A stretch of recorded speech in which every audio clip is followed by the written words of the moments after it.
surrounded by wrestling fans. Not sports entertainment fans. Professional wrestling fans! Professional wrestling! This is it! This is us standing up! This is the Wrestling Matters Podcast, a podcast that stands up for professional wrestling. Why? Because wrestling matters. So join the revolution, because the revolution is now.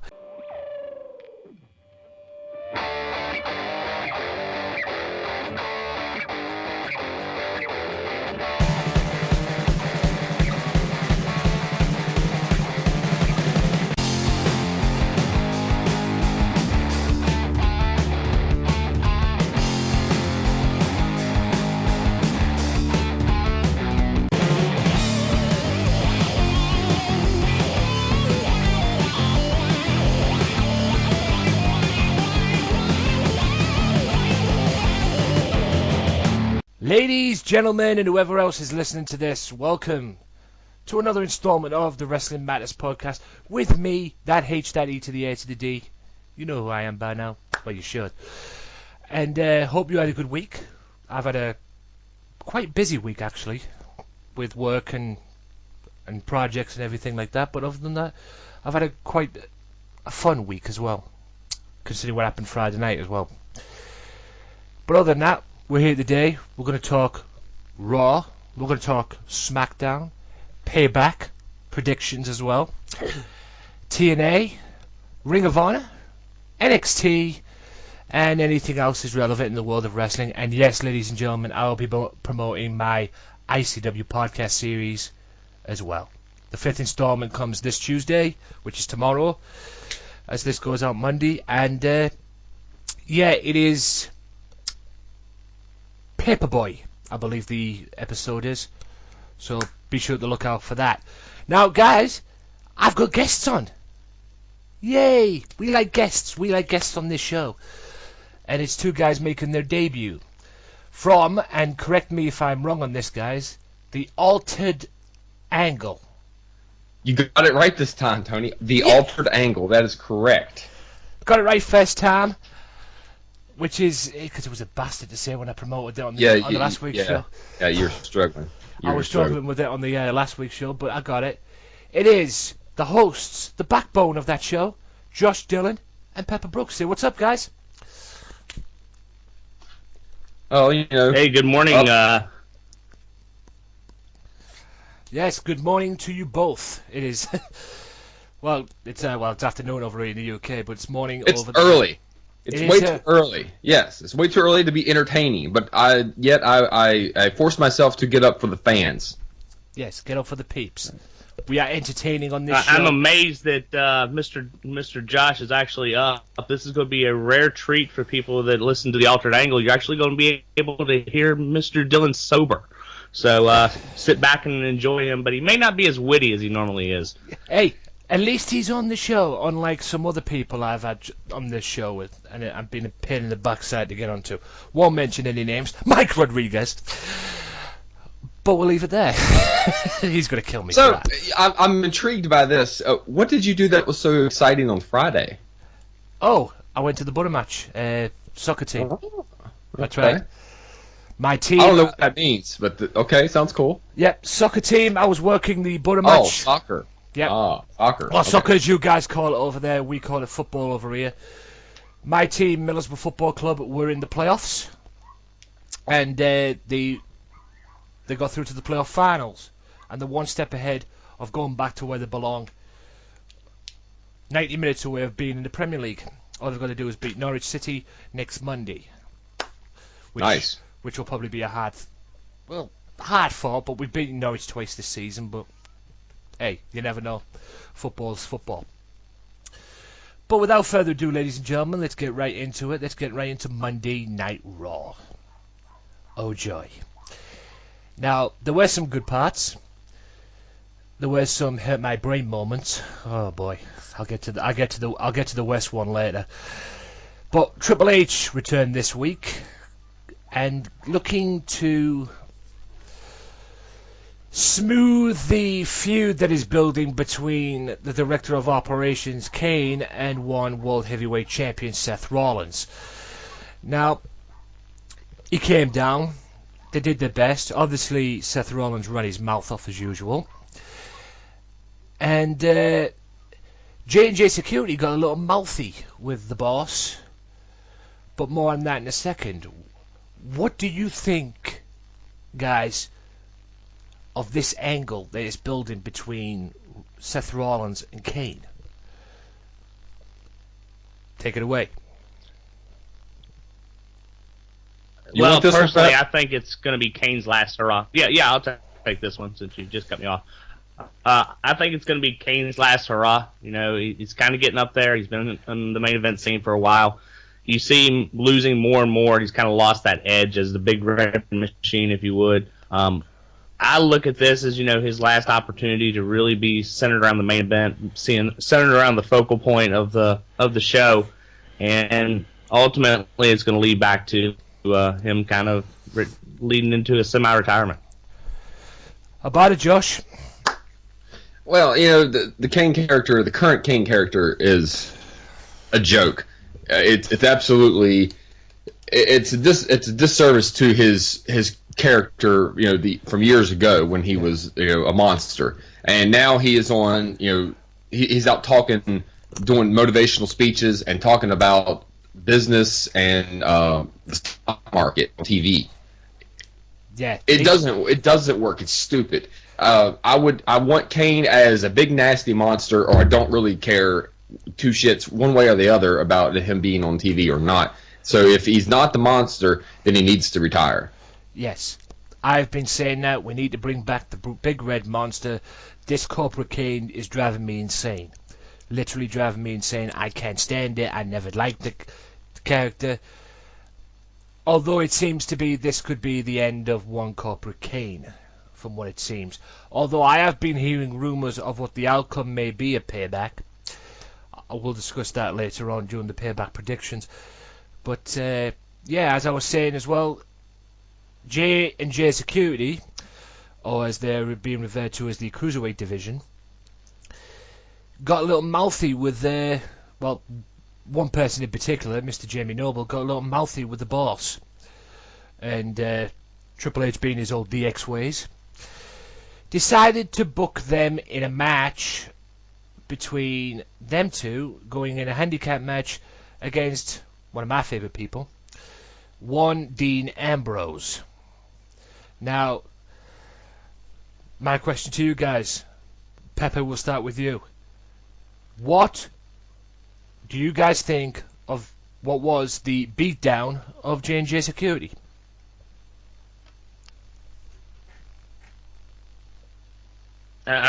I'm sorry, I lost you a little bit there. You were asking about what the beatdown is with J&J Security?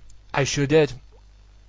They went 2-on-1 with Dean Ambrose, and you all know Dean Ambrose was going to fuck him up anyway. So, yeah, it was pretty much just a waste of time. I enjoyed it myself. I mean, blooming heck, did the Cruiserweight Division beat getting their asses kicked. I just don't understand how you can call them J&J. I just don't understand how you can call them J&J Security. I mean, the guys weigh about $130 each, and they're supposed to be the ones providing security for your World Heavyweight Champions for a So what do you guys think of J&J Security's proverbial beatdown of Dean Ambrose? Who cares? Yeah, that's what it basically was, wasn't it? And I agree. And before we got cut off there, unceremoniously cut off, I believe you were saying, Pepper, about how can you call them J&J Security? Yeah, exactly. How can you call these guys J&J Security when they each weigh about $125? They're supposed to be the security for your authority. You're supposed to be the security over a guy that, you know, what, Kane's 6'10", 350, 370. I mean, these guys are the Stooges. It's Jerry Briscoe and Pat Patterson version 2.0. It's a bathroom break opportunity. Yeah, and I agree. All right, J&J Security, Joey and Jamie. That's probably where the J&J's bit comes into it, but these two are not security guards, guys. No. That's just saying this right now. No. One's a former tag team champion, one's a former Ring of Honor world champion. Okay? They are not built to be security. Let's end that there. And obviously, you know, part of the gimmick is that they are two small little stooges, you know, and that's just to draw the heat, because that, they probably drive big jacked up Ford trucks with 40-inch swamper tires on them. You know, that's the same kind of guy that you would see in a truck like that, and I think that's kind of why they went that route with them. But it doesn't work. It's stupid. It makes no sense whatsoever, because they're the biggest pussies that there ever was as far as being security. And I hope at some point somebody, who was it, Sheamus, that came out and smashed the crap out of Jamie Noble years ago. I hope that happens again. Yeah, basically these two would be best off behind the scenes. Yeah, but they're all behind the scenes. Definitely not protecting Seth Rollins, who is in incredible shape and can handle himself. Yeah, like I've said many times, Josh, Seth Rollins does not need these two, the Cruiserweight division. He doesn't need them. Right, next match was Dolph Ziggler and one of my favorite people, King Barrett. Oh Lord, not another King Barrett stroker. I'm sorry, I love King Barrett. I didn't think they would put to be honest, I don't know about you, Pepper, but I didn't think they would put the King of the Ring on him, to be honest. I mean, alright, he was the Intercontinental Champion, and that went through with Daniel Bryan and all that's gone down, so they decided to put the crown on him and everything, and this guy deserves a push, man. He deserves to be challenging for the World Championship, and he's got a match with Dolph Ziggler. What do you guys think of the match? Honestly, I think this is the end of Dolph Ziggler. I really think they're starting to phase him out. I'm kind of wondering if he has a contract coming up, if he's going to be looking to being let go. But I'm a big King Barrett fan like you. I think they really dropped the ball with him. If you even go back all the way to the Nexus when he was fighting John Cena for the championship, he should have had a championship run. That angle should have gone longer. But yeah, I like it. I like the bad news gimmick. I like the King Barrett. He's your classic heel. He's arrogant. He's pompous. He's everything that Pepper Brooks is. And I want to see where it go with him. Hoping that he finally gets his opportunity coming in the summer to get to that main event status. Yeah. Before Josh says his piece, you bring up an interesting point, because I never understood why they took him out of the leadership of Nexus.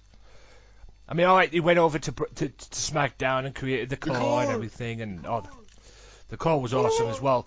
But the biggest mistake they ever made, WWE, was taking him out of Nexus in the leadership role. They should never have done that.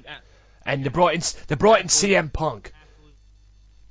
Really, nobody saw the Nexus when the Nexus was leadership of CM Punk. Nobody saw that as the Nexus. They saw that as another straight edge society. That's what it was. You're absolutely unbelievable. Right. But anyway, Josh, say your piece. Are y'all done stroking King Barrett now? Oh Lord! I get to hear every week about how great King Barrett is and how hard Pepper has a hard on for him. So big, like it's almost up there with Randy Orton. Hey! I bow to the king of stroking off. Okay, if you really want to get into the stroking off contest, I got a list a mile long of the people to get their annual rub down from you. So you know what? We both like King Barrett. He's an amazing talent. He's got a great gimmick. Okay, so stop. He's tremendous. He's not bow down. He's not Tom Brady worthy, if that's what you're getting at. I mean, he's all right. Holy shit! I can guarantee you. I like this King Barrett gimmick when he had the. Less of a fuck about Tom Brady than I. I've never given a shit about King Barrett or Wade Barrett or whatever his name is. And he stopped drinking beer, so I like him a lot less now. Oh boy. I think we'll leave it there and move on quick.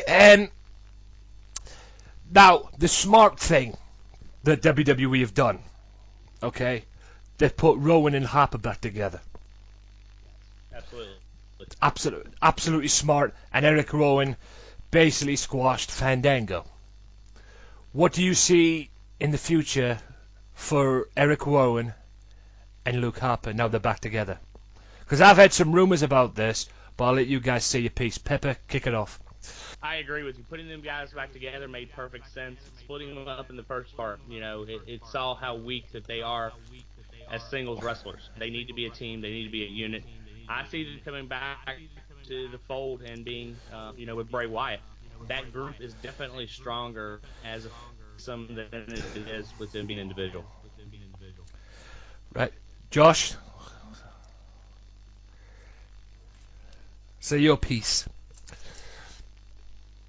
I don't particularly care for either character, but I do think that they are better together as a tag team than they are just the individuals, because they haven't really done anything to make them an individual, either one of them an individual character. They did a little bit with Eric Rowan with the Rubik's Cube and trying to, I guess, go down the path that he was a genius that no one understood kind of thing. Luke Harper looks like my uncle's cousin's brother that lives in the holler. I don't get why him and Dean Ambrose wear the same clothes. Like, what closet are they shopping out of? Seriously, like, do something better with these guys. They have a lot of talent, and I do rag on them a lot, but they do have a lot of talent. I just don't care about them.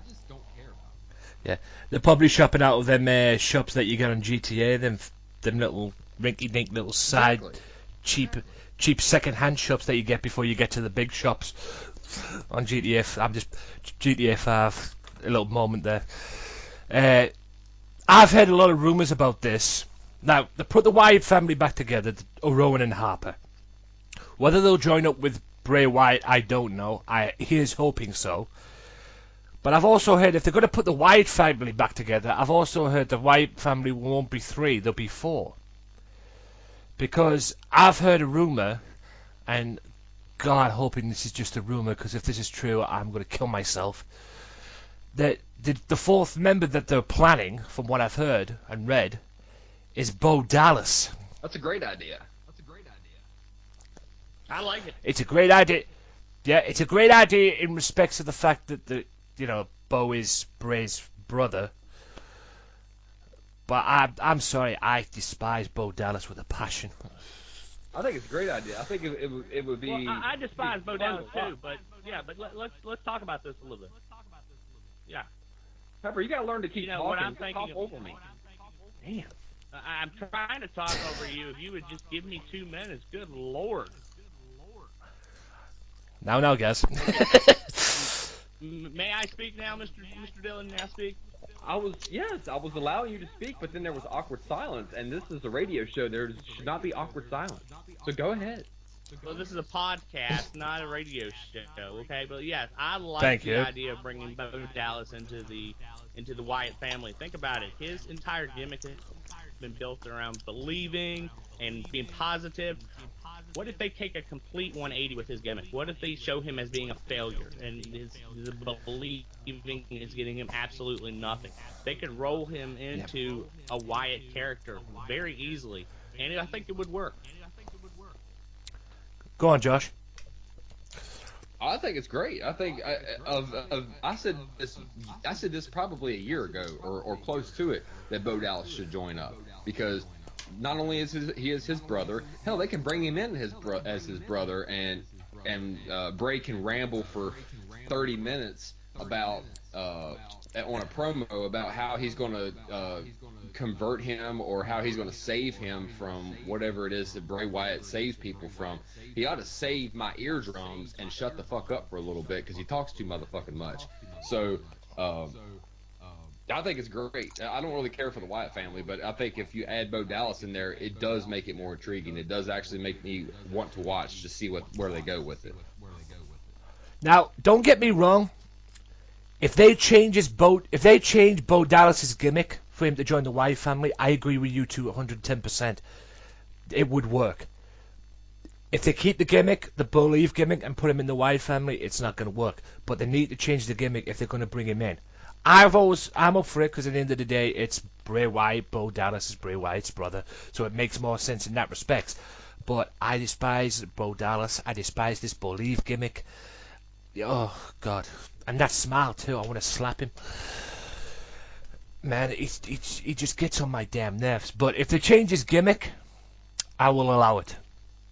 As a fan, I will allow it. Maybe Bray Wyatt can wake him up a little bit and see what he's doing and show him what he's doing wrong, because at the moment he's doing a lot of things wrong. Up next, the John Cena United States Championship Open Challenge. And last week was Sami Zayn. This week was Sami Zayn's rival, Adrian Neville. Do you think that this match this week, guys? Pepper, we'll start with you. Do you think this match was better than last week's Open Challenge? I don't know if it was better because, I mean, the crowd was really behind Sami Zayn, and Sami Zayn had opportunities where he looked like he actually could have taken the championship. I did and got the disqualification.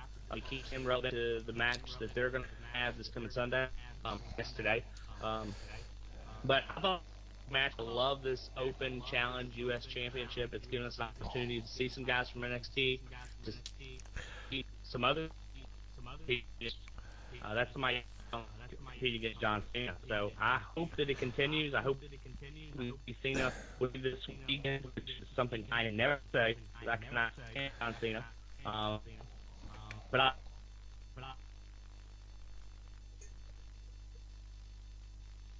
I'll pick up where King for Pepper. I like the challenge that Cena doing. Although he's won them all, he looked strong, but he's also not making guys look weak. You know, these new up and coming guys that are on there, they look strong. Like Neville was basically had the match, and until Rusev came in and called disqualification. Sami Zayn put on a hell of a match with Cena, and that's the really good thing about John Cena, is that everyone gives him crap. Everyone shits on him about his 5 moves of doom and all that crap. But he does put on good matches. He puts on very good matches with just about everybody that he wrestles, except Rusev.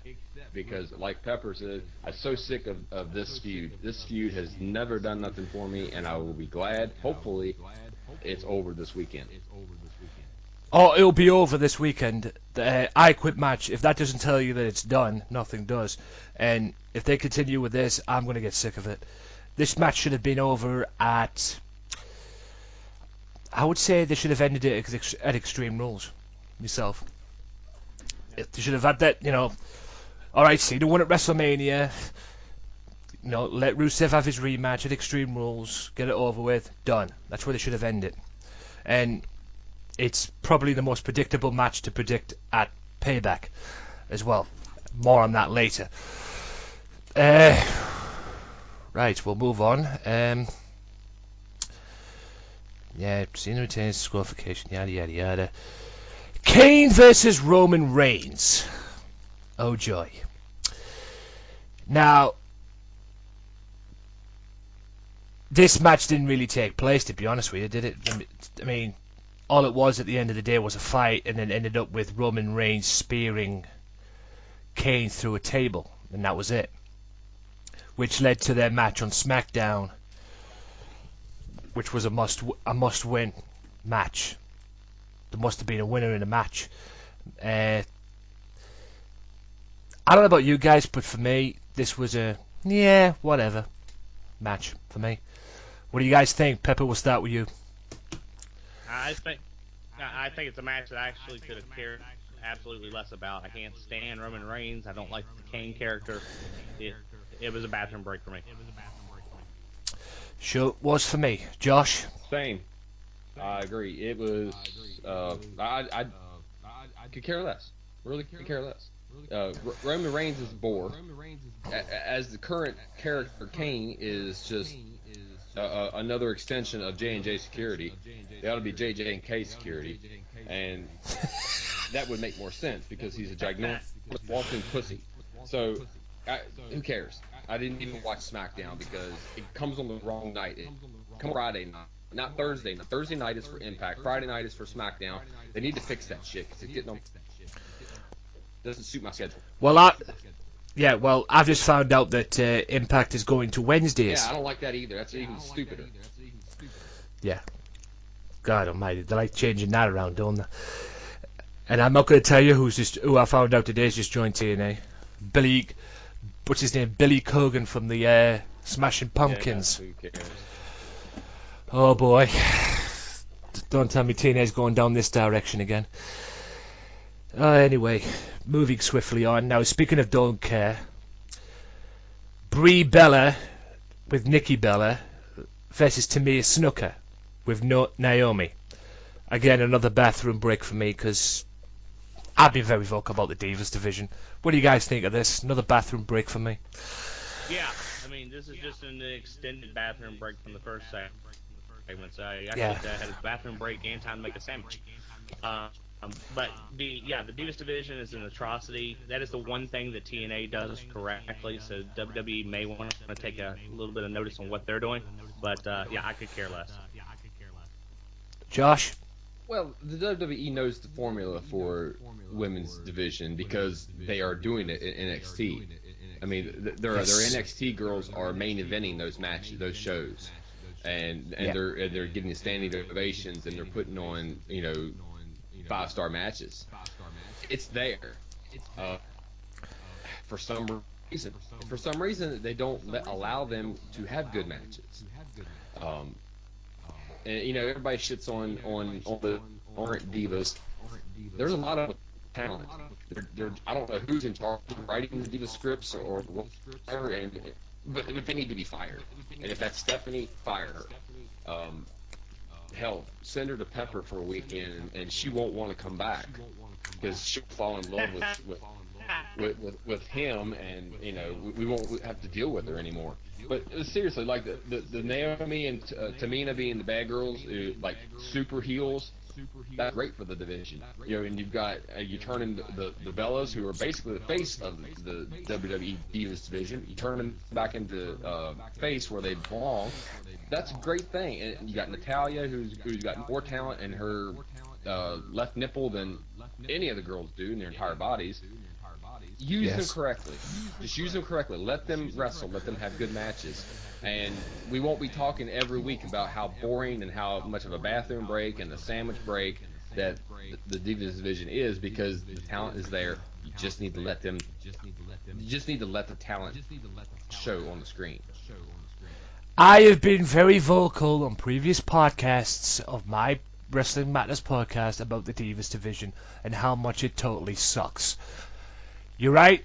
Somebody should step up and allow these girls to wrestle on TV, but unfortunately some git who's booking them is not doing a very good job. Now, it could be anybody, we all know. Like I say, it could be Stephanie, it could be anybody. So, like I've always said, you want a Divas division, you want good women's wrestling, go to NXT. My beef with the Divas division is it's been booked and based off a stupid reality show. Now, don't get me wrong, Total Divas is successful. As much as we hate to admit it, it is successful. But don't base your prime women's division on Raw, that's on Raw and SmackDown each and every week. Don't base it off that. There's got to be a better way there's got to be a better way to book the Divas division, for Pete's sake.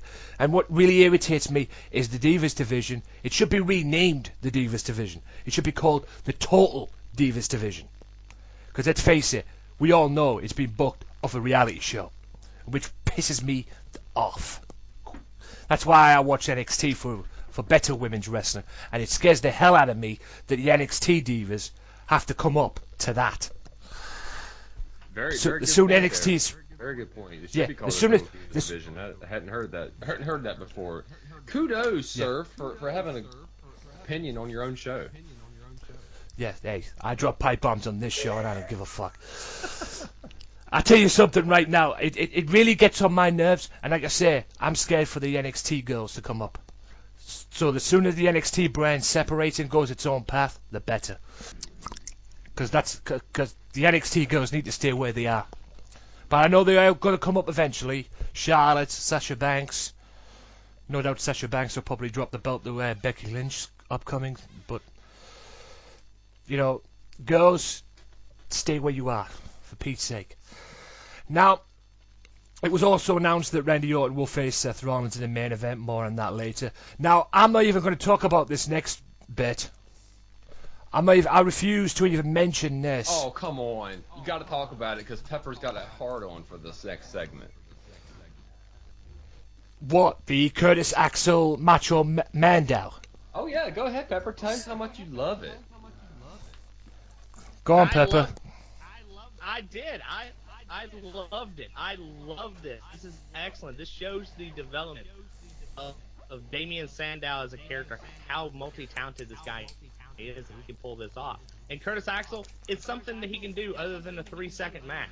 I love the segment. I thought it was one of the best parts of Raw. Well, you're entitled to your opinion, Pepper, but I'll tell you something right now. I totally disagree. It was a shambles. I felt like I was watching Saturday Night's main event from 1989. I thought I was watching Saturday Night Live. Yeah. Saturday Night's main event, the Saturday Night Live version. It wasn't supposed to be serious. It was meant to be a goof. We know, but you hate funny. goofs. You hate everything that's funny that comes on Raw. Funny. No, it wasn't. No, this was funny. This was entertaining. No, what's entertaining is hanging out with me. That's entertaining. This was not entertaining. I have to agree with Josh there, Pepper. I'm sorry, mate. I mean, this Axelmania, not entertaining. Out of these two, the most entertaining character out of these two is Macho. I will say that. Is Macho Mandow, Damien Sandow. He's more entertaining. He's got more entertainment in his whole body than Curtis Axel does in his whole wrestling ability. Okay. And I'm not sitting on Damien Sandow. Damien Sandow is a great performer, and he's so talented. But he shouldn't continuously be doing these impersonations. He just needs to stop. I don't mind the impersonations, but the problem is now, I think it's about time that this guy broke off into his own route. Okay, he had his fun with Miz. He had his fun, being his pain in the ass, so to speak. And hell, we got a good cheer out of it. We got a good laugh out of it. The guy is entertaining, but not only is he entertaining, he's fucking talented too. It's just a shame WWE can't see that at this point in time, because all they're doing is giving them this, okay? And then the mega powers. Oh god, I can't get into this. I will say this, and I'll say it again. Damien Sandow is more talented. Has got more talent in his whole entire body than Curtis Axel has in his wrestling ability. There, you heard that here first. But other than that, I can't get into this. And don't get me started on... Yeah. And don't get me started on the Ascension. You want to talk about Damien Sandow and Mizdow? The Ascension need to find their own agenda and find their own, character, in a way. Or find their own direction. Because what gets on my fucking nerves is these two are fucking Road Warrior wannabes. Bar none. Yeah. The Ascension, right. They just need to cut with that one and be done with it. I mean, they've already lost it. Right. Time to speed through this. Unfortunately, ladies and gentlemen, we have no Intercontinental Champion anymore. Because unfortunately, Mr. Daniel Bryan has dropped the belt because of his illness, which was expected eventually. It was just a case of when. And now, I want to start with this again. New Day. Oh, fucking hell. The Tag Team Champions faced, it was Big E against Cesaro. Now, I'm going to tell you this right now. I can't stand the New Day. I fucking hate the New Day. But thank God Cesaro won this match. What do you guys think of this match? Because this was actually a good match. Cesaro and Big E. This would be a good match. What do you think of this match? And what do you think of New Day? Pepper, take it away. I hate them. I think it's a complete wrong way that they need to be going with that character. They should have came in as a black militant. group, Nation 2.0 if you would, but it works. New Day, the gospel singing, happy-go-lucky people, it's not working. It sucks. I like True it. that. I like it. I think it's something different. I mean, we've already seen the militant group. Let's try to be 2015-ish, okay? Let's try something different. Let's not always go back to the well and pull the same shit out that we've done before. I like it. They're getting a ton of heat. They are like Pepper said on our last Altered Angle podcast. The New Day are equivalent to the married couple who share a Facebook profile. They're just so happy that you want to hate them. Everybody, you just want to see them get beat because they're so positive. No one likes the person who's always positive, who never says, everything's great. My kids are great. My wife is great. My dog is great. My cock is great. No one wants to hear that person, because it's not real. That's why it works. I like it. It's growing on me. I like it. I'll tell you this right now. It's the same character as Bo Dallas, and you hate him. Yes, but this works. No, I don't. I disagree. Hate Bo Dallas. I fucking despise him. Shit out of me, yes. But just because I don't buy into that. I can buy into these three guys running around, jumping around. Maybe not Big E because he looks out of place. But the other two definitely, Kofi and Elijah Wood, yeah, or whatever his name, Consequences Creed, whatever his name is now. I'm fine with it. I like it. Yeah, I watched him on TNA the other day as well. Consequences Creed. Anyway, but I can't get into these guys. New Day, they'd have been best off coming in as the Nation 2.0 that they were planning, but they gave us this, and absolutely no. I mean, the person that looks the odd one out in all of this in the New Day for me is Xavier Woods. Consequences Creed. I mean, they'd have been best off putting Kofi and Big E together as a tag team and just keeping Xavier Woods out. But hopefully Cesaro and Tyson Kidd, the perfect team as I call them, will get their belts back. More on that later. Now, Bray Wyatt has been targeting Ryback, and apparently it's going to be him and Ryback at Payback. Wow, too many backs there. I'm the biggest fan of Bray Wyatt. Promo king, he's the best promo guy in the WWE. And a great wrestler is that as well, and he's good. But you talk and talk and talk leading into WrestleMania, and eventually you get The Undertaker at WrestleMania, and you lose. Right? Fucking ice cream van. You lose. And now you go from losing at WrestleMania to The Undertaker to Ryback. Not knocking Ryback, but who's booking Bray Wyatt is what I want to know. Anyway, guys, what do you think of this Bray Wyatt thing and building into him and Ryback? Pepper, take it away. I'm hoping we'll get the predictions in a little bit, but I really hope that Bray Wyatt can come away with a win this Sunday, because if not, he's just going to fall more and more irrelevant. But I agree. Whoever's booking him really needs to do a complete 180, because now this isn't working. I don't like Josh. Bray Wyatt. I can't stand him. He gets on my nerves. He talks too much. His promos are absolutely... They make me want to take a pin and stab my eyeballs out. That's how much I cannot stand his promos. His constant rambling. Pepper likes him because he's used to all that Louisiana hillbilly bullshit that he talks about down there in Louisiana. And that's the same shit that Bray Wyatt talks about, so...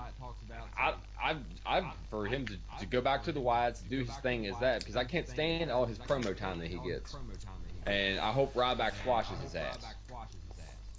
Yeah, that's the thing that annoys me about Bray Wyatt as well. He's been getting too much promo time. Now, don't get me wrong, I love his promos, I love what he does on the mic, but they need to find a balance with that in his wrestling. They need to put him in the ring more as well. They can't just give him promo time, because he'll bore the piss out of people. Go on, Pepper. I think his promos would be a lot more exciting if he had somebody else that was giving it back to him just as much as he's giving it. You got to remember the entire feud with the Undertaker. Bray Wyatt carried that because they didn't want to put the Undertaker on TV or anything leading up to WrestleMania. Now you've got him going against Ryback, who can't speak worth a lick himself. So he needs that other point, that other person in the feud to help carry some of the burden. When he has to do it all himself, that's when he loses interest. Yes. I think Totally Ryback's agree. done a lot better job with his promos. You know, when since he came back from his last injury. Absolutely, I agree. I mean, he has seemed to improved a little bit from his last injury and everything, and his big comeback that he had. You know, what will happen with Ryback? I mean, do you see a title going on Ryback anytime soon? And he may end up getting something like the IC title, but I don't think he would. I don't think they're ever going to put a heavyweight title on him, and I doubt even if they do, it would ever be for very long. Even if he got the US or the, and maybe he'll be a tag champion. But they really dropped the ball with him when they turned him heel several years ago, after he was main eventing with CM Punk, and he was as hot as he could have been. He gets injured, comes back, and he's a heel, and he's a really terrible heel. Terrible. Yeah, that was a mistake. They should never have turned him heel. That ruined the whole thing. Yeah, the whole feed me more thing, and then turn him heel and just throws it right out the window. I hated that. By the way, guys, if this is going out or anything, and you're not having a very good time hearing this, there's a little bit of connection problems, a little bit of connection hearing and everything, but we're doing the best we can with what we've got and the equipment that we're working with. So hopefully you are enjoying what you're hearing. Now, the main event, same main event. We had this match at WrestleMania. We had it at Extreme Rules, and we all know what happened in Extreme Rules. And then apparently we had it again here on Raw. And it was the same stuff all over again. J&J Security getting involved, Double Team Raw. I mean, I'm getting sick of saying J&J Security getting involved in things now. It's getting on my bloody nerves. What did you guys think of the Raw main event? Pepper, we'll start with you. Like you said, it's just a repeat of what we've been seeing over the last couple of months. It's the same match. I mean, I think Randy Orton and Seth Rollins did a good show at WrestleMania. I thought the match was fantastic. But ever since then, nothing can compare to that. It's just, I'm just waiting till the end of this pay-per-view, and hopefully this feud is over and we get to something new, because it's the same old shit. It is. Josh? You know, they have a really big problem with prolonging these feuds after they should culminate at a pay-per-view. They just keep going on, like the Cena Rusev feud.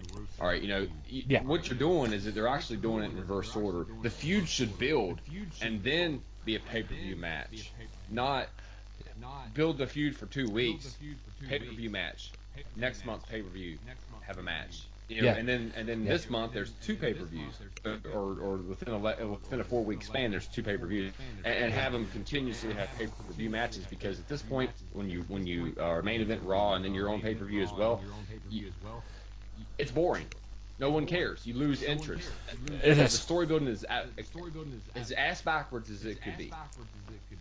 Yeah, and the biggest thing that pisses me off about this whole thing as well is how some git thought it was a good idea to ban the Curb Stomp.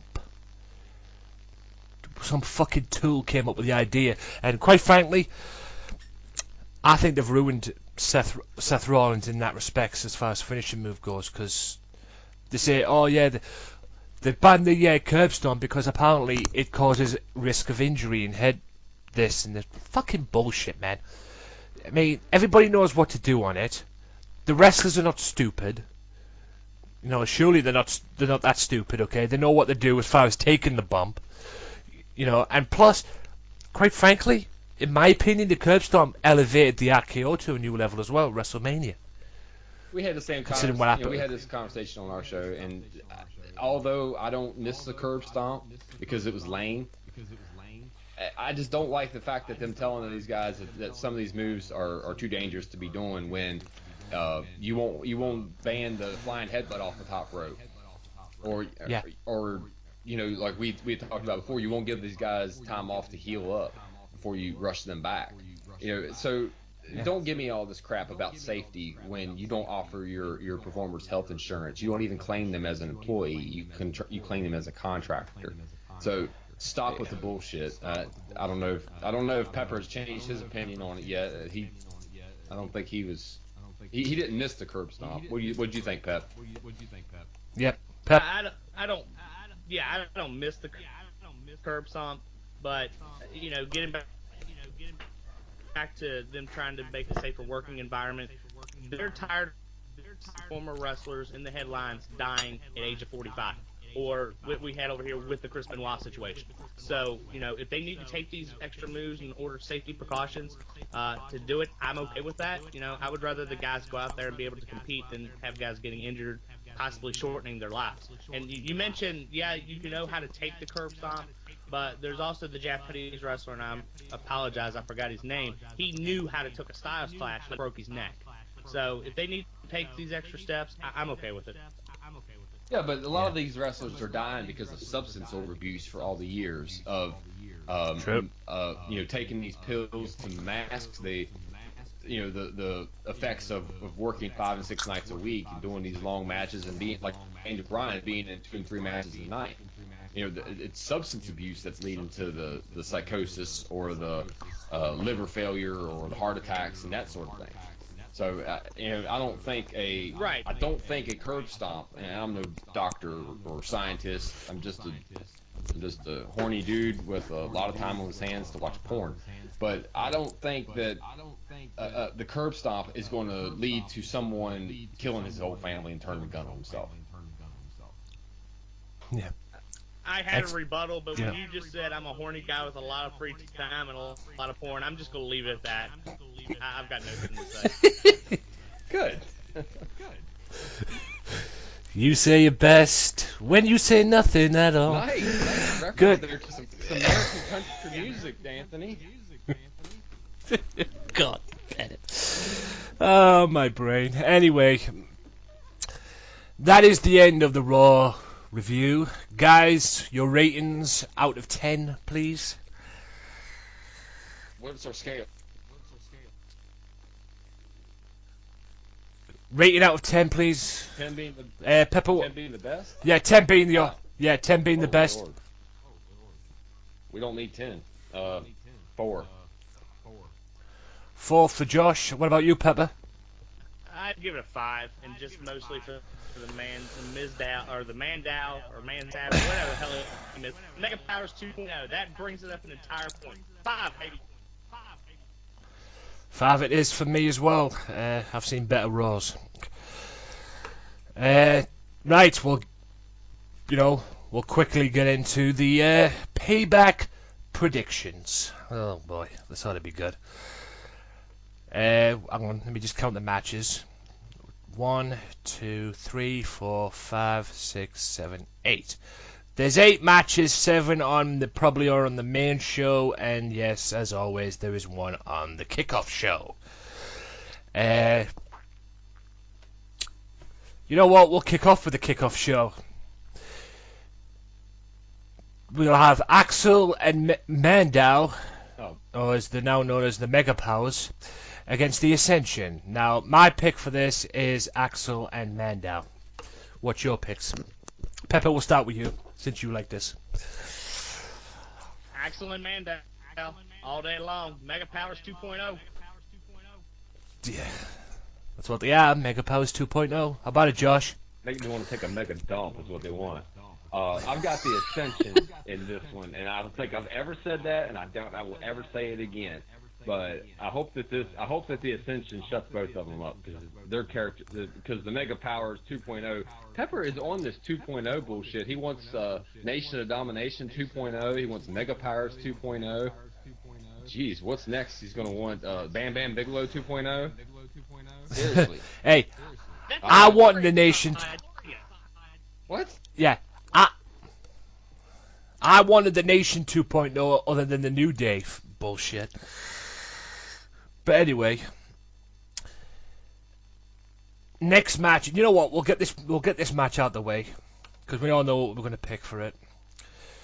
Prediction. It's a predictable match. It's the US title. I Quit John Cena versus Rusev. I'm going for John Cena. End of that. Pepper? I'll take over. Tony, are you there? Yeah. Yeah. There he is. He's back. Yeah? Yeah, I'm back.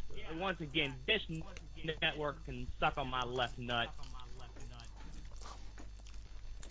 Well, What was your... let's go ahead. Pat. Yeah, What's what... your pick? Okay, I'm He taking picked John Cena. And, yeah, John Cena. What's your pick? John Cena as well. Yeah. Unless, And like Pepper... real quick, Rusev does something shady with Lana, where he threatens her, he puts her in the headlock and he puts her in the whatever it's called, the camel clutch, his move, puts her in that until John Cena gives up because John Cena is not going to let her get hurt unless they do some sort of swerve like that. But I think it more or less along the lines of Rusev and Lana will be splitting up, and Rusev will, he'll move on up into the upper echelons of the main event on WWE main event. Yeah.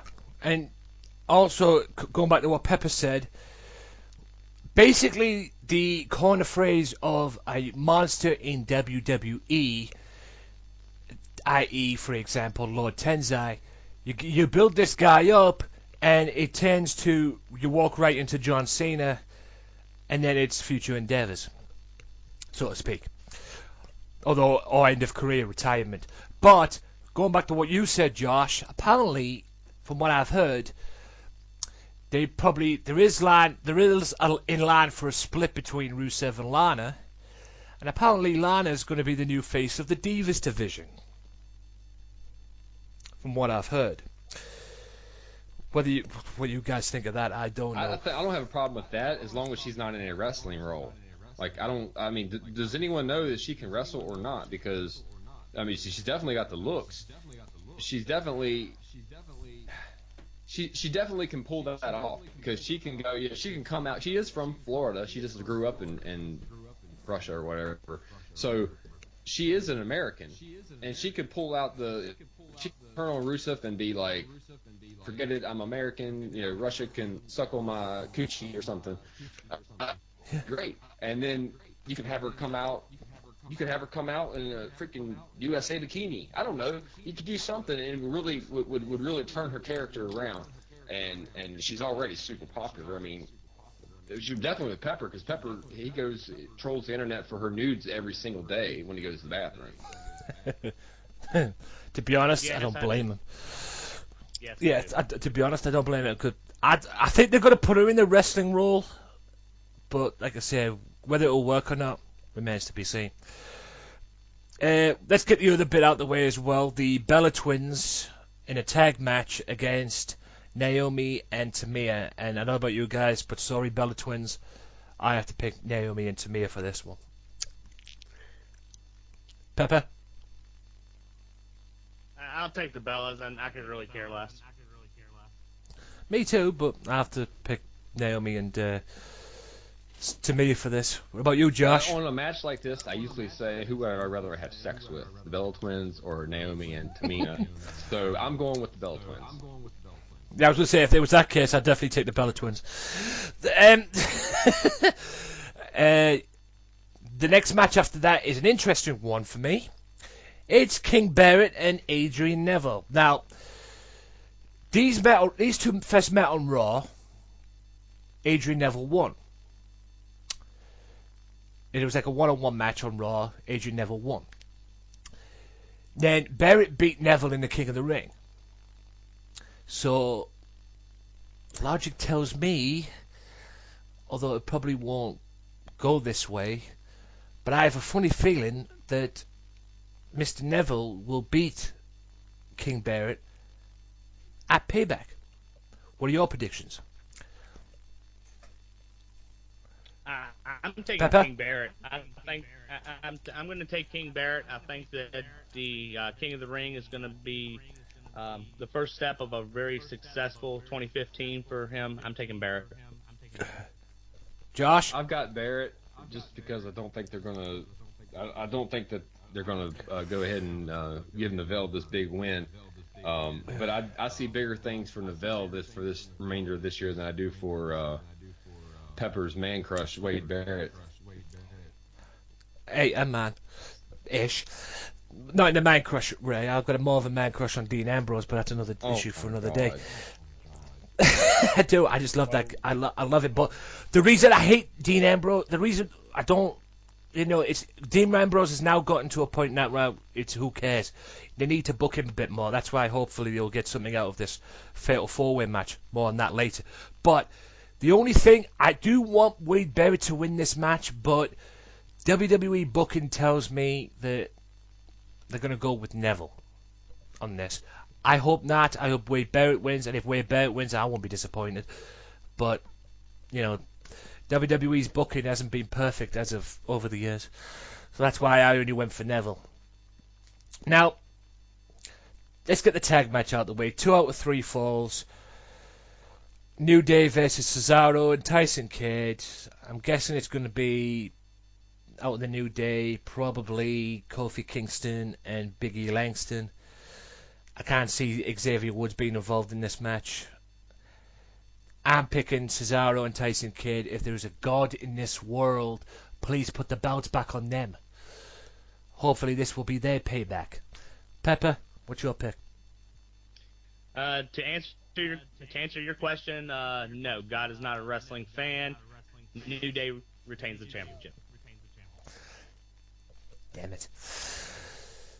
Josh? Although I think he's pretty keen on Shawn Michaels. So, I got the New Day as well. Yeah, he could be a Shawn Michaels fan. I think he's a Shawn Michaels fan, and maybe even a Sting fan. But I got the New Day. I don't, I'm not opposed to the New Day being the champs because it gives everybody some reason to not only root against them, but to be interested in them. Because if the tag titles stay on Cesaro and Tyson for 6 months or 8 months, then no one's going to give a shit about them. So really the only reason to care about them anyway is because of Natalya and how freaking hot she looks in her little get-ups. But yep. So I got New Day retaining.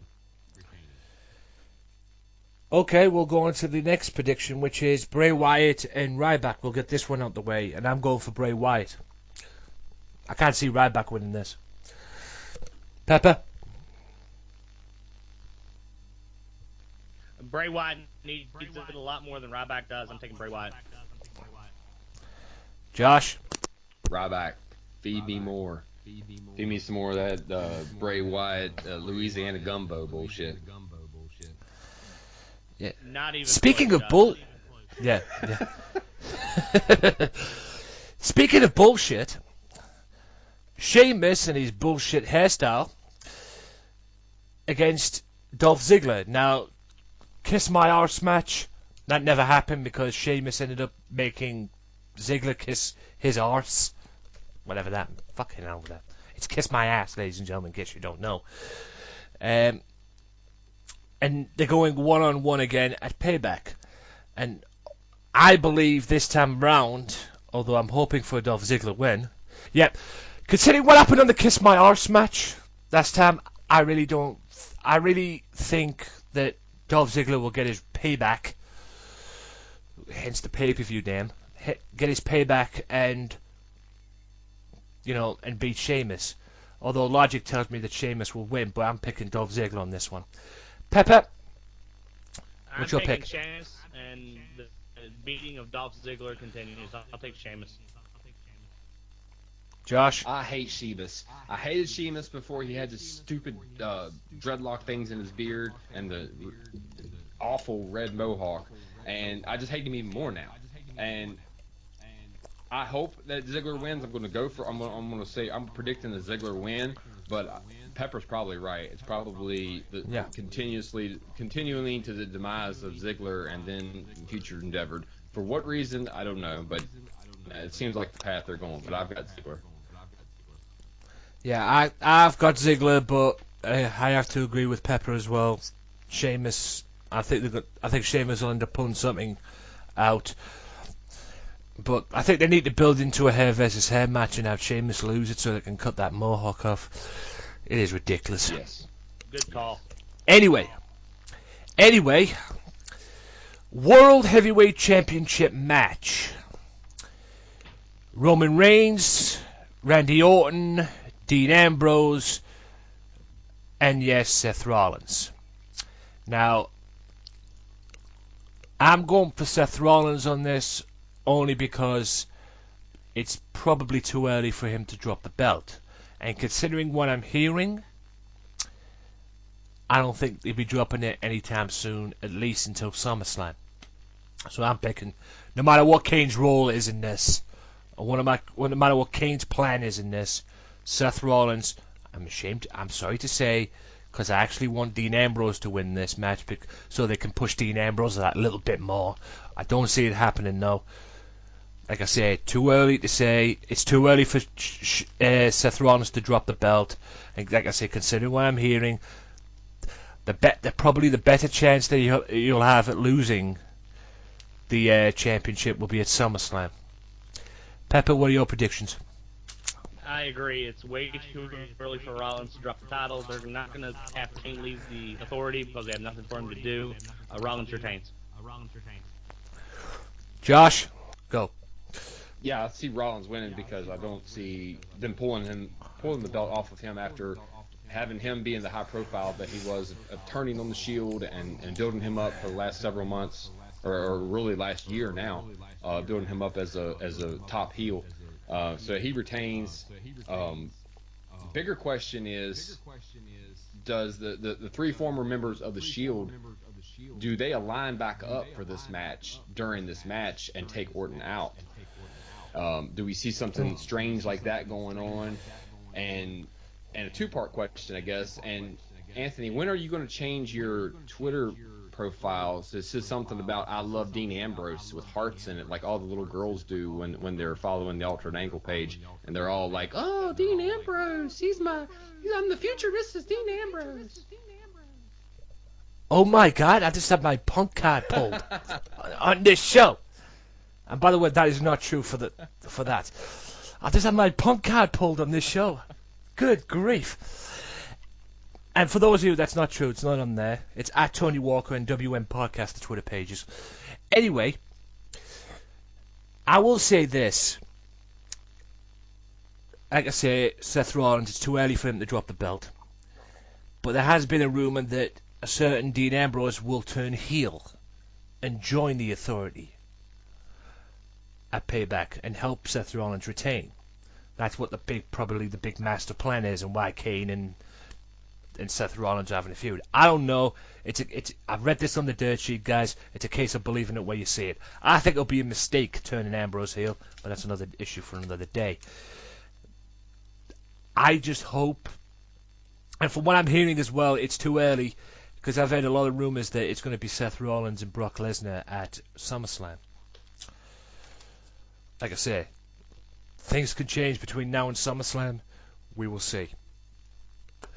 But with that being said, ladies and gents, that is the end of the Raw review and the Payback predictions. And that's about it from our guests. Because these two are busy people, they've got to go. So, big thank you to Josh for coming on the show. And big thank you to Pepper. And guys, I don't know which one of you wants to do it, but this is where I let my fans know where they can find you on the good old world of social media. That's right. So take it away. We got it on the lockdown. Altered Angle on Twitter.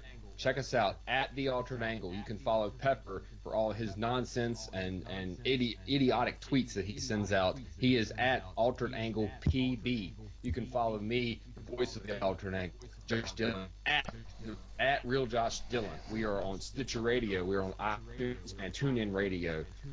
We also have Facebook. We don't update it very often, but we do have that as well. So lots of ways you can keep up with the Altered Angle and all of our shenanigans. So definitely check us out, please. And with that being said as well, one more quick announcement as well, guys. You can now hear the Wrestling Matters podcast on SoundCloud.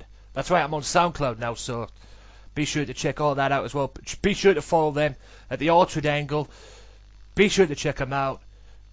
It was fun today. Thank you guys for coming on the show. Absolutely, man. Thank you My for name- having us on. It's a pleasure you come back on again. My pleasure as always. It's a pleasure to have wrestling fans, guys, know.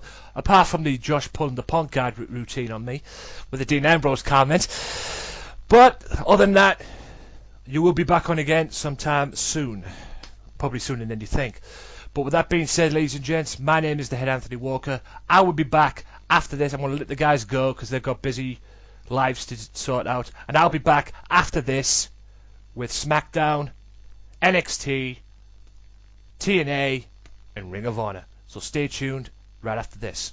If you like the Wrestling Matters podcast, why not check out the Wrestling Matters podcast Facebook fan page at www.facebook.com/WM podcast. Wrestling Matters, wrestling fans. If you're a fan of the Wrestling Matters podcast, be sure to check out the Wrestling Matters podcast Twitter page at WM podcast for news, reviews, and upcoming episodes, and you will be let know on various other topics as well in the world of professional wrestling. So if you like the Wrestling Matters podcast, be sure to follow the Wrestling Matters podcast on Twitter at WM Podcast. Wrestling Matters, wrestling fans. I see no, I see no, I see no, I see no, I see no, I see no, I see no, I see no. Be sure to tune in every single Tuesday now for the Wrestling Matters Podcast Extra, where I'll be hosting a podcast on one promotion and one promotion only. ICW, Insane Championship Wrestling, the hottest promotion in Scotland,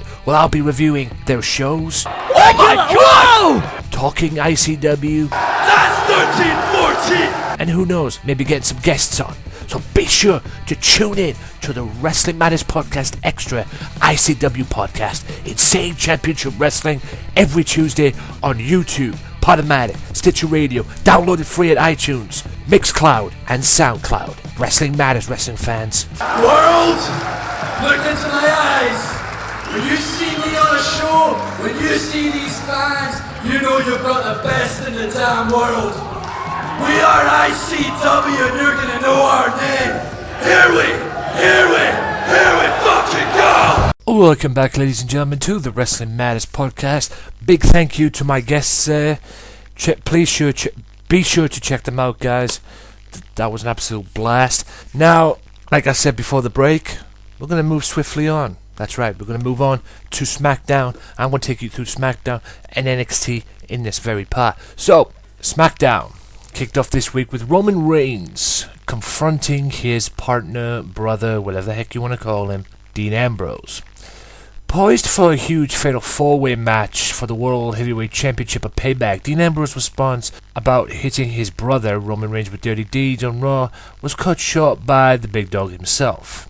With only intensity separating them, the two superstars clearly shared a mutual understanding that Sundays at the Payback pay-per-view showdown on the WWE Network, it will be every man for themselves. Before they could shake hands, though, Kane interrupted, ready to take Roman Reigns on later in the main event. In a match where there must be a winner, the Director of Operations informed Dean Ambrose that he would also compete against Sheamus right then, right there, right now.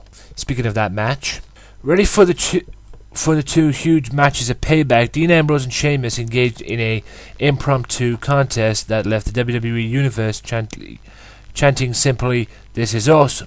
In the height of the action, when the ruthless Celtic warrior ready to slam his opponent from up on the ropes to the ringside floor below, the lunatic fringe escaped, and he seized the opportunity to drop the Irish superstar headfirst onto the turnbuckle and roll him up for the 3 count.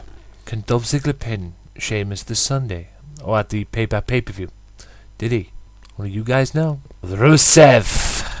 After the ravishing Russian Lana read a seemingly prepared statement of apology for going against Rusev and her country on Raw, the Russian tank taunted his Payback opponent, Cena, with a little piece of propaganda, doctored video of the champ saying, "I quit."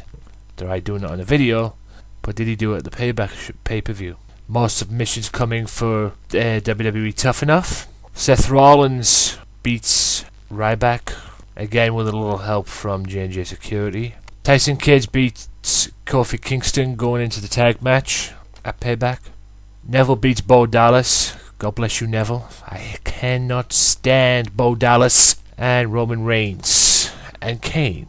After spearing Kane on Raw, Roman Reigns took the Corporate Demon in Anything Goes showdown where there had to be a winner. A contest that only could be decided by pinfall and submission. In a match that it utilized everything from steel steps, kendo sticks to everything inside, the big dog roared back from a chokeslam through the table to defeat Kane with a Superman punch and a spear through the table. Find out what happened backstage after the match concluded. That's for if you watch it on YouTube. And that is the end of the SmackDown main points. Now it's time for NXT. We're going to get right into it, not waste any time, guys. Get right into NXT main points. But first of all, guys, we'll start with the complete card for NXT's TakeOver, which is coming this coming Wednesday. I would imagine there might be more matches, I doubt it, but this is the card so far going into the NXT TakeOver show, which is coming, as this goes on Monday, this very Wednesday. Kevin Owens defends the title against Sami Zayn, the NXT Championship. The NXT Women's Championship, Sasha Banks defends against Becky Lynch. Enzo Amore and Colin Cassidy finally get a tag title shot against Blake and Murphy. Baron Corbin versus Rhino. That's a test for Mr. Corbin. And a Divas match involving Bayley and Charlotte versus Emma and Dana Brooke. Also, number one contenders triple threat match for the NXT Championship, which consists of Tyler Breeze, Hideo Itami, and one Finn Balor. Something to look forward to this coming Wednesday, and I will review that next week on the podcast. So be sure to check that out. But with that being said, guys, it's now time for the results of NXT and the feedback and the talking points. Mr. Corbin actually started off NXT this week with Solomon Crowe. The takeover challenge from Rhino didn't seem to weigh on the mind of Baron as he took on Solomon Crowe. Despite the Hacker's lack of fear in the face of a much larger opponent, Crowe could not topple the lone wolf as Baron surprisingly took his time picking him apart, or picking his foe apart, with Crowe unleashing an occasional burst of offense. The Hacker unfortunately mistimed a dive attack, leaping straight into End of Days. After Corbin's win, Rhino came to the ring demanding an answer from the Lone Wolf. The Man-Beast got his answer in the form of a huge right hand to the face, and the NXT locker room soon emptied to separate the two monsters. Though some succeed in pulling Baron from the ring, two others left felt of Rhino's gore. Will Mr. Baron Corbin have the same fate going into TakeOver? To wait and see. Right. 1 week before her title defense against Becky Lynch, NXT's Women's Champion, Sasha Banks sent out a message to her challenger urging her to watch the Boss's match for a preview of TakeOver. Banks' focus on Lynch almost cost her, as her opponent nearly rolled up on several occasions, but the champion Sasha pummeled her opponent into the mat before picking up a submission victory. Statement made. Alexia Bliss went one-on-one with Carmella, and Carmella wasn't too very pleased because the tag team champions came down and basically cost the match. The champions made their presence felt just as Carmella locked in her trademark submission, distracting the bombshell and giving Bliss the opening to hit the Sparkle Splash for the win. After the bout, the champions reminded Carmella of their vicious attack on Enzo and Colin Cassidy, wondering if the number one contenders would even make it to their match at TakeOver. The Princess Staten Island promised that the boys would be there and they would be the next tag team champions. Now, a little preview. Tyler Breeze and one Adam Rose went hooked up in the tag match against Finn Balor and Hideo Itami. With their NXT Championship #1 contenders triple threat match looming, Finn Balor and Hideo Itami joined forces once again to take on the third man in the bout, Tyler Breeze, and one Adam Rose. Itami and Balor seemed to be more cohesive unit as the match wore on, though Breeze and Rose weren't afraid to use underhanded tactics to take control. Things looked to go well for Hideo, as it seemed to have Breeze on the ropes until Balor tagged himself in the bout. The emerging superstar soon had Prince Pretty in position for a coup de grace until Hideo repaid the favour and tagged himself in. That set off an argument between the two friends, allowing Breeze to sneak up on Itami and roll him up for the victory. After the bout, Prince Pretty clocked Itami with a supermodel kick and Balor with a beauty shot. Rose tried to celebrate with his partner only to get tagged with a supermodel kick himself. Breeze stood tall and snapped a selfie aimed at the carnage he created. Perhaps that's the statement of things to come at TakeOver. And a face-to-face confrontation with the two champions. Sami Zayn erased any doubts that the injury he suffered against John Cena on Raw would keep him from action, or keep him out of action for the championship match at TakeOver, before once again asking his former friend to explain his actions since arriving into NXT. When Owens gave him nothing but silence, Zayn tried digging deeper, asking him if he went beyond professional jealousy, theorizing that perhaps Owens' son, being a Zayn fan, ate away at him. After that, Owens left the ring without addressing Zayn directly, standing at the top of the ramp with his back toward his challenger, the champion. Coldly said he knew all of Zayn's injuries, how they happened, and how he caused them, before promising to finish the job at TakeOver. Will Owens make good on the promise, or will Sami Zayn once again be NXT champion? Guess we'll have to find out. And I will review the NXT show next week on the podcast. I can guarantee you that. But with that being said, ladies and gentlemen, that is the end of the NXT and SmackDown main talking points. NXT 5 out of 5. Although I wouldn't have had the face-to-face main event, but I could understand because it's two main event players. But I wouldn't have had it in the main event spot. I would have had a match in there. But hey, I'd have probably have had the tag match in there with Balor and Hideo Itami and Rose and Tyler Breeze. But that's another issue for another day.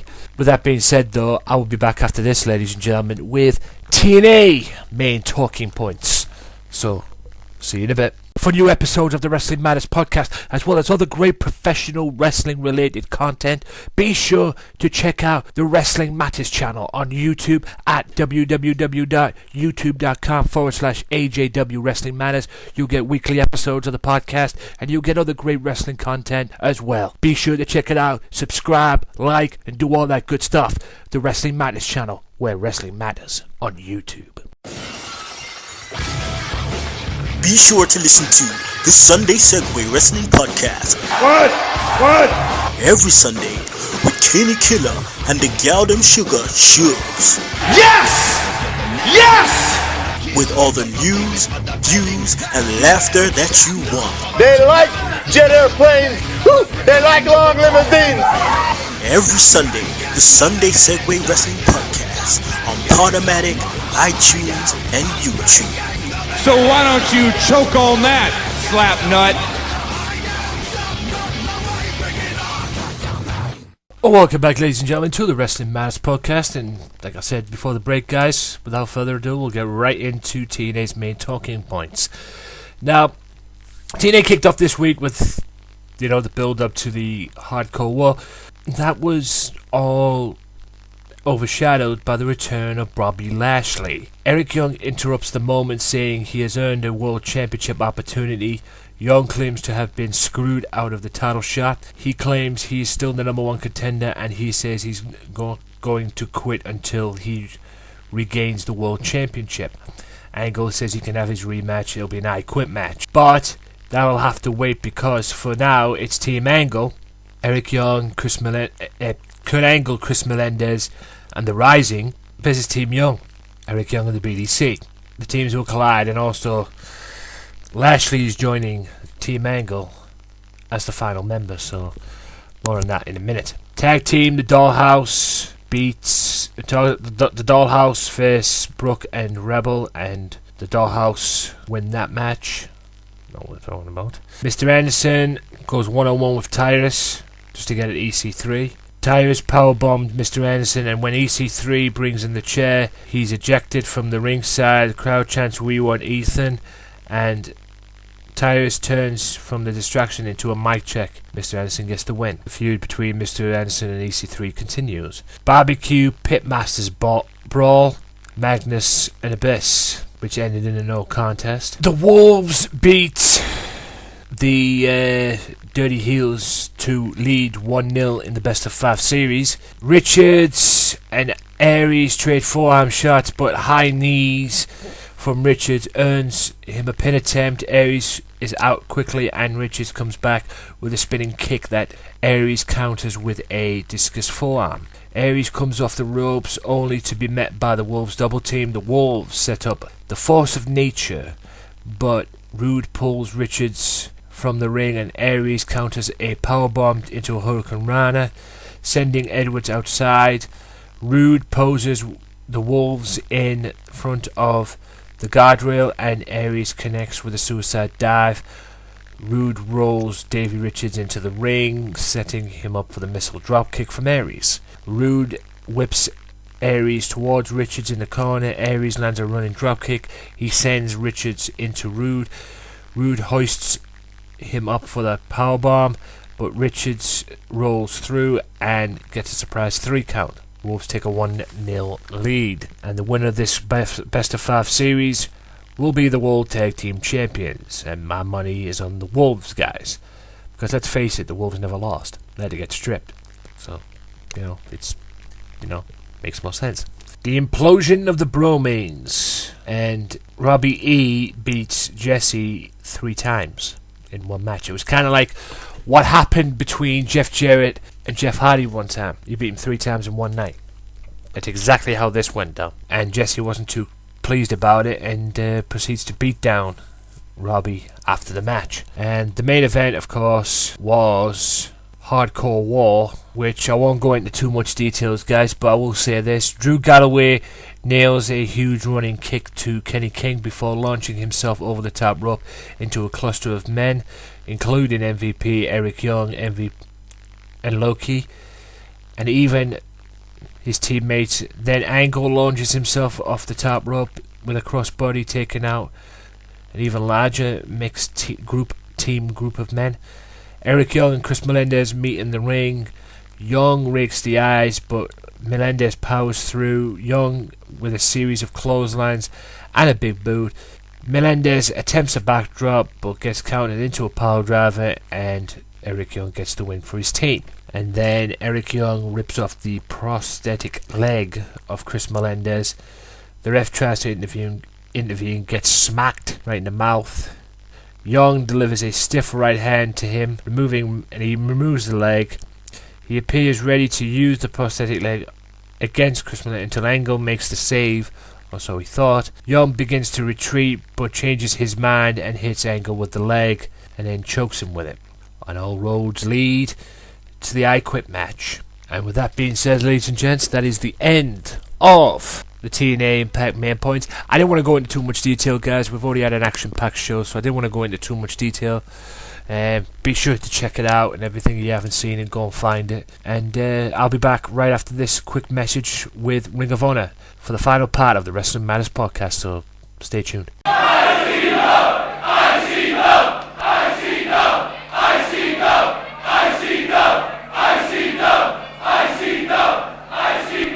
Be sure to tune in every single Tuesday now for the Wrestling Matters Podcast Extra, where I'll be hosting a podcast on one promotion and one promotion only. ICW, Insane Championship Wrestling, the hottest promotion in Scotland. Well, I'll be reviewing their shows. Oh my God! Talking ICW. That's 13-14. And who knows, maybe getting some guests on. So be sure to tune in to the Wrestling Matters Podcast Extra ICW podcast, Insane Championship Wrestling, every Tuesday on YouTube, Podomatic, Stitcher Radio, downloaded free at iTunes, Mixcloud, and SoundCloud. Wrestling Matters, wrestling fans. World, look into my eyes. When you see me on a show, when you see these fans, you know you've got the best in the damn world. We are ICW and you're gonna know our name. Here we fucking go! Welcome back, ladies and gentlemen, to the final part of the Wrestling Matters podcast. Now it's time for the Ring of Honor review. Now, Ring of Honor kicked off this week with Chris Sabin one-on-one with Kyle O'Reilly. And, as we expected, since the actions of Sabin as of late, Chris Sabin jumps Riley down the aisle and goes to work on him. Sabin throwing Riley in guardrails on 2 occasions. Riley working on the arm and brings the offense to Sabin outside. Belly-to-belly suplex on Sabin, by Riley. Riley looks for an armbar, really working on the arm. Riley not seeming to fall for Sabin's games. Sabin spits in his face. Sabin too quick and Sabin in control as Ring of Honor goes to a break. Back from the breaks, Sabin in control, grounding Riley, takes off the bandage that O'Reilly had from 2 weeks ago when he got clouted by the belt by either Kaz or Daniels. Sabin tying up Riley on the mat, basically stretching him out, tying him up like a pretzel. Sabin working on the cut of Riley. Sabin really stretching Riley. Submission wrestling is the key for Sabin in this occasion. Suplex into an armbar combo, gets nothing. Riley fighting back. Armbar, top rope, Sabin turns it around. Sabin goes for a baseball slide, pays for it though. He goes for a baseball slide. O'Reilly gets out the way, and let's just say the landing was not pretty for Chris Sabin as well, because he whacked his midsection right into the post. Springboard DDT gets a near fall for Sabin. Slugfest in the ring, lots of kicks, then a clothesline and a brainbuster gets a near fall for O'Reilly. Slugfest in this awesome match. It was an awesome match. Brawl, back and forth stuff. Choke in the middle of the ring. Daniels comes out. Fish takes out Daniels. Kaz comes in, rakes the eyes or rakes the cut area. Swinging neck breaker with a little help from Kaz. Then a Sabin driver. I forgot what he called that move in TNA, to be honest. And Sabin gets the win. So KRD, Night of the Rising Dawn, and Red Dragon feud is probably far from over. What's next? I don't know, but I would imagine somewhere down the road the Red Dragon will get their rematch. When, I don't know. Now, they were heavily promoting the Global Wars match, the Global Wars show, which took place last Friday on iPay-per-view, and also next week on Ring of Honor TV. It also was announced that ACH will go one-on-one with Adam Page of the Decade. Something that's been brewing for quite a while, culminates next week on Ring of Honor television. Now for the 6-man main event, which saw ACH, Matt Sydal, and Alberto El Patron versus Roderick Strong and the Briscoes. Mark and ACH start off. Mark takes the fight to ACH. ACH is one step ahead though. Too quick. Matt Sydal, Strong tagged in. Strong is strong, Sydal is quick, and Strong gets a near fall. Patron and Jay Briscoe get tagged in. Hip toss response, near fall for Patron, for Alberto. Just responding to what Jay did to him as well, because Jay did exactly the same. Went for the cover. Alberto was too quick to get out, and then Alberto went in, got the cover, and he got a near fall out of it. Mark tagged in, and El Patron in trouble. Briscoes and Strong keeping El Patron in the corner until Patron kicks, then clothesline Strong, near fall. Patron tags in ACH. Hard chops. Alberto, El Patron, ACH, and Sydal keep Strong in their side of the ring until Strong turns it around. Mark, ACH. Mark is hitting everything, then hits a suplex on ACH, hits a drop kick on Sydal, goes for a dive, gets caught by ACH. Strong baseball slide, ACH into the guardrail. Strong then catches Sydal and throws him in the guardrail. Patron then dives on Strong, and then Jay dives on El Patron. quick pace, fast pace, hard to keep up with. In the ring, Mark derails ACH with a clothesline, and I mean derails him and gets a near fall. Mark into control as Ring of Honor goes to a break. Back from the break, Jay gets a near fall. ACH in trouble, fights back, then takes a drop kick to the face. And I mean takes a drop kick from Strong that almost takes ACH's head right off his shoulders. Strong gets a near fall and ACH is in big time trouble. Suplex gets Mark a near fall. ACH fighting back, gets a backbreaker. Strong gets a near fall. World Champion slowing down ACH. ACH fights back. Dum-dum drop on Jay by ACH, which is the double stomp top rope move. Patron tagged in, fight back on classic offense by El Patron. The Enziguri kick in the corner gets him a near fall. Strong hits a slam dunk, which is the fireman's carry, and then he lifts the person up at the end, drives the knees into the guts, which is a gut buster for those of you keeping score. Gets a near fall. Neck breaker on Patron gets him a near fall. From Jay, Ring of Honor goes to a break again, back from the break. Patron spikes Jay Briscoe with a DDT. Matt gets tagged in, goes to work on the World Champion. Mark hits an elbow from the second rope, gets a near fall, and really goes to work on Seidel, proven to be quick for Mark. Tags in ACH. ACH gets a near fall, back and forth action. Strong working on all three, hits a suplex on ACH. Mark hits a frog splash, gets a near fall. Patron looking for armbar. Seidel hits shooting star press. ACH hits 450 and pins Mark Briscoe for probably what was the biggest win of his career. And respect is shown by all 6 men after the match. 5 out of 5 stuff from Ring of Honor, and I'm loving Ring of Honor at the moment, and I look forward to seeing the Global Wars show as well. But with that being said, ladies and gentlemen, that is the end of the podcast. Big thank you to Josh Dillon and Pepper Brooks for coming on. Apologies for any internet connection troubles while doing that as well. I had fun doing that.